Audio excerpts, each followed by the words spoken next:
इतनी जल्दी किसी घर की बेटी बहू नहीं बन पाती है, कोई लड़का दामाद नहीं बन पाता जितनी जल्दी आप जीतू भैया से सचिव बन जाते हो। जीतू बुला सकते हैं। जीतू बुला सकती हूँ। कॉल में जीतू। खड़गपुर के खड़क सिंह के खड़कने से खड़कती हैं खिड़कियां, खिड़कियों के खड़कने से खड़कता है खड़गपुर का खड़क सिंह। मैं इंग्लिश में ट्रांसलेशंस बताऊंगी कुछ बॉलीवुड सॉन्ग्स के, आपको गेस करना है कौन सा गाना है। चांद छुपा बादल पूरा गाना में। है। एक लड़की को देखा तो ऐसा लगा जैसे जैसे जैसे तो एक लड़की दोनों लेके आई थी, किटकैट भी थी उसके पास, अंकल चिप्स भी थी। तो उसने खोला सर ने पहले डाटा कि ये कोई टाइम है, मतलब क्लास में खाना नहीं खाया, कितनी बार बताया, क्या क्या लेके आई हो, अंकल चिप्स और किटकैट। दोबारा मत लाना। फिर उन्होंने दिखाओ तो एक उन्होंने अंकल चिप्स ली, किटकैट हो। I have come into an already established show, and so my thing here was how can I come in with a sense of excitement, love, and openness. फिर कहीं से जुगाड़ लगा के पापा ने मेरा एक जगह पे एडमिशन करवाया, तो उसमें टीचर ने बोला कि इंग्लिश में लिख के दो कि आपको ये कॉलेज क्यों ज्वाइन करना है।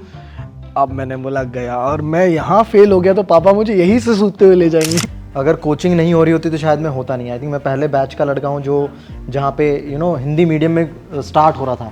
वैसे तो आप राजस्थान से हो ना? हाँ। राजस्थान में कहाँ से हो? खैरथल। जयपुर के पास। हाँ, अलवर के पास। ओके, मैं भी जयपुर के पास एक गांव है वहाँ से हूँ। उसका नाम मत ही पूछो तो अच्छा है। क्या है? बताओ बताओ। चोमू।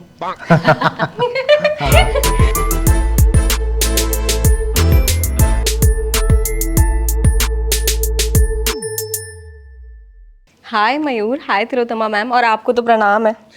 आप तो क्या कर रहे हैं, इतनी जल्दी किसी घर की बेटी बहू नहीं बन पाती है, कोई लड़का दामाद नहीं बन पाता जितनी जल्दी आप जीतू भैया से सचिव बन जाते हो, सचिव से जीतू भैया बन जाते हो। हाउ, कैसे? नहीं, वक्त की बात है। अभी लोग पूछ रहे थे कि कितना टाइम हो गया, कुछ आया नहीं, कुछ आया नहीं, 2 साल से, और अभी कह रहे इतना जल्दी क्यों आ रहा है। तो ये तो मतलब आई वॉज तो वॉचिंग द ट्रेलर कुछ दिन पहले and my mom was like ये एपिसोड ने मिस कर दिया कि इसमें दाढ़ी है जितेंद्र का। मैंने कहा नहीं, ये दूसरा है। कैसे, और ये 2 लुक कैसे डिसाइड हुए हैं आपके कि वहाँ वाला जो बंदा है उसकी एक भी दाढ़ी नहीं होगी, फुलेरा वाले की, और यहाँ कोटा वाले की एकदम, और थर्ड में तो एकदम यहाँ तक। अभी जो कोटा हमारा 3 शूट हो रहा था, उसके बाद इनको पंचायत के लिए जाना था। अच्छा। हाँ, तो वो भी एक अलग वो था कि हम जितने जल्दी जीतू भैया को फ्री कर दे और फिर आगे की चीज़ें प्रोसेस करें, क्योंकि उनको आज आके दाढ़ी कटानी है फिर शूट करना है। ओके, अच्छा आपको वैसे बोलना क्या है? जितेंद्र बोलूँ, जीतू भैया बोलूँ, सचिव जी बोलूँ, जीतू जी बोलूँ, क्या बोलूँ? जीतू बुला सकते हो। जीतू बुला सकती हूँ। कॉल ओके में फाइन, जीतू। नाइस। मैं वैसे भैया बुलाने वाली वाली थी। वो भी यही चाहते हैं यार, ये प्लीज अनाउंस कर दो लोगों। हाँ प्लीज मत बुलाओ, और इतने प्यारे हैं कि आप बुला ही नहीं पाओगे। ओके, तिलोत्तमा मैम कैसा लग रहा है? Tilottama is enough. I just love मैंने टीचर की एक्टिंग की है, मैं टीचर पूजा नहीं हूँ। मैम। So please. राइट। अच्छा, पूजा मैम ने कैसे एंट्री मारी, क्योंकि सब कुछ एकदम एस्टैब्लिश था, और फिर आप एक हाइप्ड अप और एस्टैब्लिश चीज़ में जब एंटर करते हो तो क्या डिफरेंस होता है? एक फाउंडर्स की जो एक एनर्जी होती है कि आपको पता नहीं है कि जो आप चीज़ बना रहे हैं वो मतलब will this building even stand, that is a founders struggle, but when the building stands the founders Joy also is incomparable. So I will never be part of that. I will never be part of what he experienced, and he experienced, when friends come together, कुछ बनाना है, करते हैं, ये how they did this, it's absolutely like it's from my mind is like every corner of my mind lights up thinking about what that idea must have been, how that idea must have gotten wings, and how you all came together. I am envious of that founder's spirit and founder's energy and excitement, but I'm very aware that I have bypassed all that. Okay. So I have come into an already established show, and so my thing here was how can I come in with a sense of excitement, love, and openness. And I've come to season 3 with that sense of openness. Great great great. अच्छा वैभव, पहले तो congratulation यार। शुक्रिया। क्यों बोला मैंने पता है? बताइए। क्योंकि आप कार्तिक आर्यन को फुल ऑन कंपटीशन दे रहे हो। एक उनकी वो मोनोलॉग था, और एक आपका मैं देख रही हूँ जो इनऑर्गेनिक को लेके फ्रस्ट्रेशन है। कैसा था उसका प्रैक्टिस, कितने टेक्स हुए उसमें? बहुत कंटिन्यूस यार, आपने एकदम फर्राटे से बोले हैं। पहले दिन जो मेरा शूट था सीजन 1 का, उसमें हमको मोनोलॉग का आखिरी चंक करना था, तो वो मैं बहुत टेंशन में था क्योंकि मेरे को पता ही नहीं कि पहला नोट क्या होगा उस मोनोलॉग का, और मुझे आखिरी परफॉर्म करना था। पर क्योंकि स्केड्यूल बना हुआ था ऑलरेडी और मुझे अब जो बना है उस पर तो करना ही पड़ेगा, तो उस दिन मैं थोड़ा टेंशन में था। पर जिस दिन मोनोलॉग हुआ उस दिन तक क्योंकि राइटर हमारे साथ थे, डायरेक्टर साथ में थे, तो हम लोग रोज़ उस पर बात करते थे कि कैसा होना चाहिए और वो क्यों बोल रहा है और इसी टाइम पे क्यों आ रही हैं चीज़ें। और एज एन एक्टर मुझे भी बहुत फील हो रहा था, क्योंकि वैभव के पास मुझे ऐसा लग रहा था कि यार फर्स्ट सीज़न में फर्स्ट और सेकंड एपिसोड में उसके पास बहुत ज़्यादा कुछ कहने के लिए नहीं है, क्योंकि नया है ऑलरेडी, बाकी सब कैरेक्टर इस्टेब्लिश्ड है, वो नया आ रहा है, ऑडियंस उसके थ्रू देख रही है सारी चीज़ें। पर जब मैं पढ़ने लगा और जब मैं डिलीवर कर रहा था तो मुझे लग रहा था यार एक्चुअल में ये वैभव ये सारी बातें उसने ना दबा के रखी थी और वो फटी। तो वो राइटर का बहुत मतलब उन्होंने जो दिमाग लगाया कि वो उस टाइम जो टाइमिंग था ना उस मोनोलॉग का वो इतना करेक्ट है, वो ना नीचे है ना ऊपर है, वो एक ऑन पॉइंट चीज़ें आती हैं उसमें। और बस यही मुश्किल था, और उसमें बहुत सारे शब्द थे जो मैंने कभी अपनी लाइफ में नहीं बोले थे, क्योंकि वो सारे इंजीनियरिंग, जैसे मेरे कज़न भाई इंजीनियर हैं, वो कह रहे थे यार ये कैसे कर लिया, मतलब ठीक है तू एक्टिंग करता है हमको पता है जानते हैं, पर ये चीज़ें हाँ मतलब मुझे लग ही नहीं रहा था हमारे जो टीचर्स है वो नहीं बोल पाते यार इतने अच्छे शब्द। मैंने बोला वही उतना ही क्राफ्ट है हमारा कि जो राइटर ने लिखा है उसको हमको आप तक पहुंचाना है, तो उन्होंने जिस भी तरीके से लिखा है दैट्स इट। ओके अच्छा, आप तीनों से एक सवाल मेरा ये है, एज अ स्टूडेंट मुझे ऐसा फील होता था कि कोई भी सब्जेक्ट बाद में आता है, बायोलॉजी हो गई, केमिस्ट्री हो गई, फलाना ढिमकाना, लेकिन इंग्लिश जो होती है ना कई बार वो बहुत किसी भी स्टूडेंट के आड़े आ जाती है कि उसे बायोलॉजी समझनी है लेकिन उससे पहले उसे इंग्लिश समझना है, क्योंकि इंग्लिश हर किसी को उतना अच्छे से नहीं आता है। तो आप क्या कहते हो इस पर, आपका क्या टेक है? And there are several books जो निकली हैं जो इसीलिए निकली हैं कि बच्चों को पहले इंग्लिश तो समझाएं, उसके बाद किसी और सब्जेक्ट पे आते हैं, क्योंकि medium of instruction Yeah. English में है, सारे सब्जेक्ट इंग्लिश में पढ़ा रहे हैं। जब मेरे साथ हुआ था, मैं 10th तक मैं मराठी मीडियम में था, और हमारी इंग्लिश शुरू हुई थी मेरे ख्याल से 5th या 6th में, हाँ, और वो 10th आते आते तक तो Z आ गया था। और उसके बाद बॉम्बे में कल्चर है कि आपका जूनियर कॉलेज होता है फिर सीनियर कॉलेज होता है, तो मेरा जो जूनियर कॉलेज था वो इंग्लिश मीडियम था, और सेम सिचुएशन थी, मेरे को एडमिशन नहीं मिल रहा था, फिर कहीं कहीं से जुगाड़ लगा के पापा ने मेरा एक जगह पे एडमिशन करवाया, तो उसमें टीचर ने बोला कि इंग्लिश में लिख के दो कि आपको ये कॉलेज क्यों ज्वाइन करना है। अब मैंने बोला गया, और मैं यहाँ फेल हो गया तो पापा मुझे यही से सूखते हुए ले जाएंगे कि भाई इतने टाइम तो तूने किया क्या। तो उसमें मैंने कुछ तो झूठा लिखा, my brother told me this is the best college so I want to be in this college, ऐसे करके कुछ तो टूटी फूटी इंग्लिश लिख के। पर जब मैं क्लास में आया तो हर बच्चा इंग्लिश में बोल रहा है, कोई अकाउंट के गाने बोल रहा है, कोई कुछ कर रहा है, तो मैंने टाइम के साथ कोप करने के लिए 2-4 गाने याद कर लिए, जैसे वो आया था shining in the shade and sun like a pearl upon the ocean, जैसे कोई जाता था मैं गा देता था। उन्होंने तू इंग्लिश बोल लेता है? हाँ ऑफ कोर्स व्हाई नॉट। आपको ये टेक है इस पे?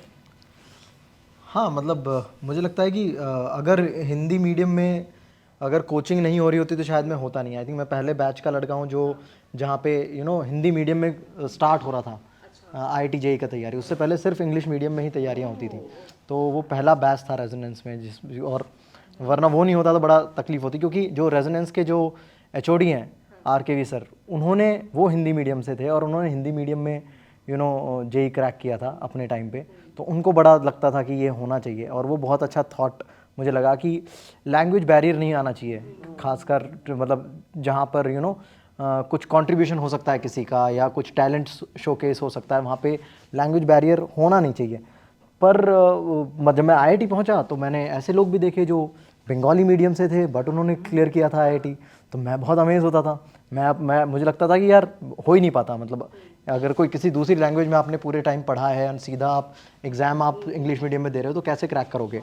देन मैंने ऐसे लोग देखे जिन्होंने मतलब बंगाली मीडियम तक 12th किया है और फिर सीधा उन्होंने IIT क्रैक किया है इंग्लिश मीडियम में, और वो ही नहीं, और मतलब मैं काफ़ी विक्टिम प्ले करता हूँ कि हिंदी इंग्लिश के चक्कर में मेरी इंजीनियरिंग अच्छी नहीं हुई, मेरा इंटरेस्ट लूज़ हो गया।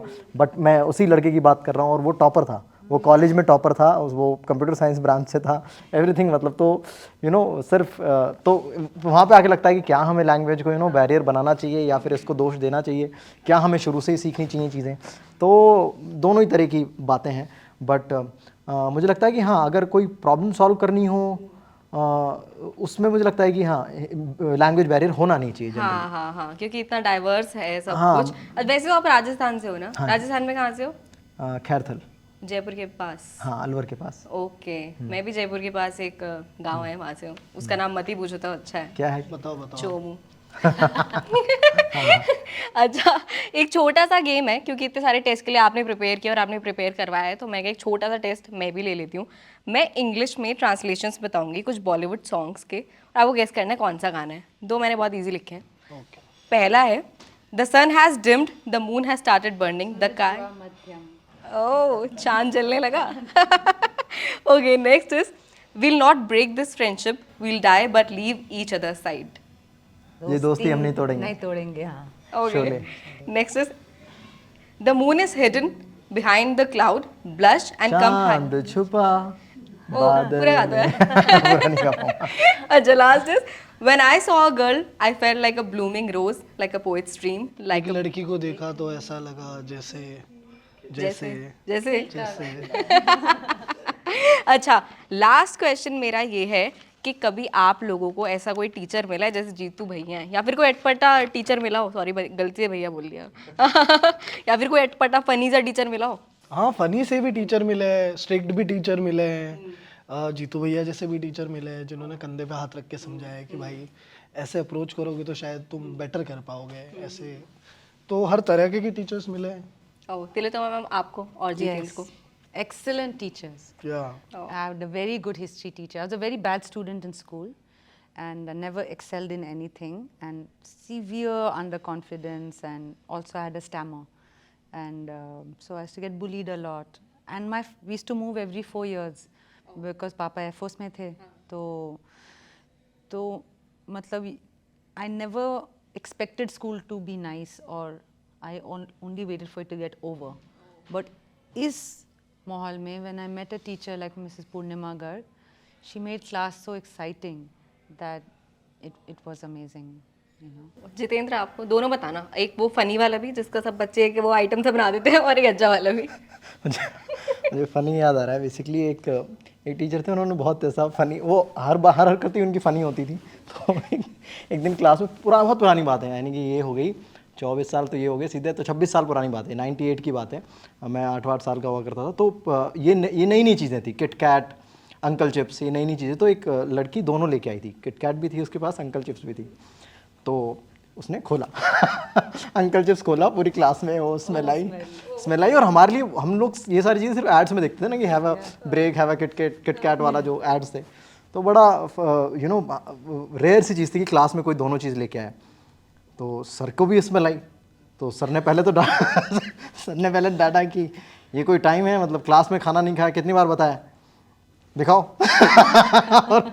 और उन्होंने उनको पता था, फिर क्या क्या लेके आई हो, अंकल चिप्स और किट कैट, दोबारा मत लाना। फिर उन्होंने दिखाओ, तो एक उन्होंने अंकल चिप्स ली, किट कैट दो।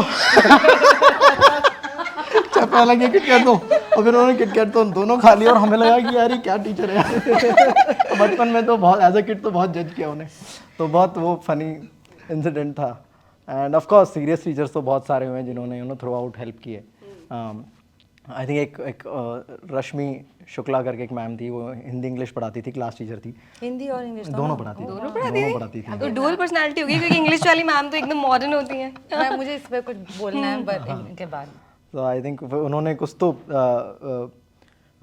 एक वो पीरियड होता था, ज़ीरो पीरियड क्लास, मतलब स्कूल्स में, तो वो वाला पीरियड था। और कुछ तो वो आई और सब लोग शोर कर रहे थे, और मैं भी शोर कर रहा था कि मैं उस दरवाजे के क्लोज था। तो उन्होंने, और जस्ट लाइक थर्ड से फोर्थ में आए थे, एंड फोर्थ में वो क्लास टीचर होने वाली थी। तो मैं बहुत शोर कर रहा था, तो उन्होंने पकड़ा, ऐसा 2-3 थप्पड़ मारे कि तू बहुत ज़्यादा पर निकल आए। वो तो पहली बार मैंने लाइन सुनी कि पर निकल आए हैं थर्ड से फोर्थ में आके, कितना हाँ सही लड़का हुआ करता था, सेकंड में इंटेलिजेंट हुआ करता था, और अभी हवा लग गई है फलाना ढिमका। तो वो किया, and I think but I think वो जो उनका था डांटना, वो एक्चुअली काफ़ी हिट किया, क्योंकि थर्ड क्लास में मेरी रैंक बहुत पीछे आई थी। तो एंड फिर फोर्थ क्लास में वापस मैंने काफ़ी मेहनत की, एंड वो क्लास टीचर थी। एंड इसी चक्कर में, क्योंकि मैं थोड़ा सा डर गया था कि क्या सच में मैं मैं अच्छा हुआ करता था पढ़ाई में, तो सच में मैं बिगड़ रहा हूँ और मैं पढ़ाई नहीं कर रहा हूँ क्योंकि रैंक पीछे आई थी। तो फिर मैंने 4th में बहुत मेहनत की। अच्छा। और 4th is the only class जिसमें मैं सारे एग्जाम में फर्स्ट आया था। और वो उन मैम का बहुत सपोर्ट था। क्या बात है, क्या बात है। आप क्या कह रहे थे? मैं ये कह रही थी कि ये जो है ना कि अंग्रेज़ी जो बोल रहे हैं वो एक सर्टेन क्लास रिप्रेजेंट करते हैं, और हिंदी जो बोल रहे हैं वो एक सर्टेन, ये ना हमें ब्रेक करना चाहिए अब, क्योंकि मैंने इसका दोनों का रिवर्स स्नॉबरी जो होता है देखा है कि क्योंकि हमारे घर में बंगाली बोलते हैं मेरे पेरेंट्स, उनको हिंदी बिल्कुल आती नहीं है, तो हमने हिंदी सीखा ही नहीं। और जब दिल्ली आई क्लास 7th में, तो एग्ज़ाम सारे हिंदी, मुझे हिंदी एग्ज़ाम में मैं क्या करती थी, बंगाली में सोचती थी, जैसे बंगाली में नौका है नाव के लिए, पर वो तत्सम शब्द हैं जो संस्कृत से आए हैं, तो मैं इसीलिए पास हुई क्योंकि मैंने सारे तत्सम शब्द को जो मतलब बंगाली में सोच के देवनागरी में मैंने लिखा। फिर जब एक्टर बनने की कोशिश की, अस्मिता एक थिएटर ग्रुप थी दिल्ली में, वहाँ लोग इतने अच्छी हिंदी बोलते हैं और मतलब इतना कमांड है, और पर क्योंकि मेरे घर में कोई हिंदी बोलता नहीं है, तो मुझे लोग हंसते थे जब मैं हिंदी बोलने की कोशिश करती थी, पर मुझे लगता था कि अगर मैं कोशिश ही ना करूं तो मेरी हिंदी बेटर कैसे होगी। हाँ, ये फिर वही लैंग्वेज बैरियर मैं वाली बात आ अंग्रेजी में गई। थोड़ी एक्टिंग करूंगी, हॉलीवुड में थोड़ी रहना है मुझे रहना तो यहाँ है। But what is my fault that I can express better in English? What is anybody's fault if they can express best in Gujarati or Bengali? If we are going to look down on people based on what language they are speaking, we are very colonial in our mindset. And it doesn't matter. मैंने ये देखा है जब मैं मेरी अपनी पहली film कर रही थी, क्योंकि मैं अपने थॉट्स को बेस्ट इंग्लिश में या बंगाली में रिप्रेजेंट कर सकती हूँ, तो उनको लगा कि, और मैं अंग्रेजी में मास्टर्स कर रही थी इंग्लिश लिटरेचर में, तो एनएसडी के जो एक्टर्स थे उनको लगा कि आप कैसे एक्टर्स हो सकती हैं, आप तो ज़रूर अच्छी तो नहीं होंगी क्योंकि आप तो अंग्रेजी बुक, आप तो बड़े उनको पता भी नहीं हमारे घर में क्या चल रहा है। हम can we even afford 3 meals a day? You don't know anything about me, but because I can speak in English, you have assumed many things. Similarly about Hindi, even those who have great command on Hindi and acting world में मैं ये बता सकती हूँ कि अगर कोई अंग्रेजी बंदा आ गया, हाँ वो इंग्लिश मीडियम का एक्टर थोड़ी है, क्योंकि दर्द तो सिर्फ हिंदी में है ना। हाँ, राइट। प्यार और इश्क तो सिर्फ उर्दू में है, दर्द सिर्फ हिंदी में है, राइट। और शोशाबाजी सिर्फ अंग्रेजी में है। ये अगर आप इतना नैरो कर दोगे, इतना ये कर दोगे ना, फिर मतलब it's not fun, and I have enjoyed, like, people who are very good in Hindi have made me feel so comfortable कि I have been able to speak in front of them in Hindi because I know they'll correct me when I'm wrong. And as long as I understand, you understand me, I understand you, how does it matter? Yeah. I totally agree. I totally agree. If we are good at what we do, if we like what we do, it doesn't matter if it's broken English, broken Hindi, broken whatever, Sorry, I had to say this. No, it is a very good point. और I guess अब तो ये चीज़ ना break भी हो रही है जब से OTT आया है। हाँ यार, तो लोग जाके time. दूसरी लैंग्वेज का कंटेंट भी जो है कंज्यूम कर रहे हैं, जो उन्हें नहीं भी आता है, I believe. या ओके, तो खत्म करना पड़ेगा क्योंकि वहाँ से कॉन्स्टेंटली डंडा आ रहा है मुझे। लेकिन एक ना चीज़ आपसे मुझे पर्सनली करवानी थी, क्योंकि आप खड़गपुर से, IIT खड़गपुर से हो, तो एक आपने वो टंग ट्विस्टर तो सुना ही होगा, खड़क सिंह के खड़कने से खड़कती खिड़कियाँ, उसमें बस खड़गपुर ऐड करके बोल दो। कैसे खड़गपुर के खड़क सिंह के खड़कने से खड़कती खिड़कियाँ, खिड़कियों के खड़कने से खड़कता है खड़गपुर का खड़क सिंह। अरे बाप रे। पहले नॉर्मल बोलना, फिर खड़गपुर ऐड करके बोल देना। क्या लाइन क्या थी? खड़क सिंह के खड़कने से खड़कती हैं खिड़कियाँ, खिड़कियों के खड़कने से खड़कता है खड़क सिंह। खड़क सिंह, वाह। अब इसमें बस खड़गपुर कहाँ का ऐड करना है? पहला और लास्ट। खड़गपुर का जहाँ पे भी खड़क सिंह आ रहे हैं वहाँ खड़गपुर का खड़क सिंह। अच्छा। खड़गपुर के खड़क सिंह से खड़गपुर के खड़क सिंह के खड़कने खड़गपुर के खड़क सिंह के खड़कने से खड़कती हैं खिड़कियाँ, खिड़कियों के खड़कने से खड़कता है खड़गपुर का Khadak Singh. That's a very good end. Okay जी, बाय बाय, थैंक यू। और दोबारा आपसे बात करने का मौका मिलेगा तो बहुत सारी बातें करेंगे। ओके जी, बाय बाय। Thank you.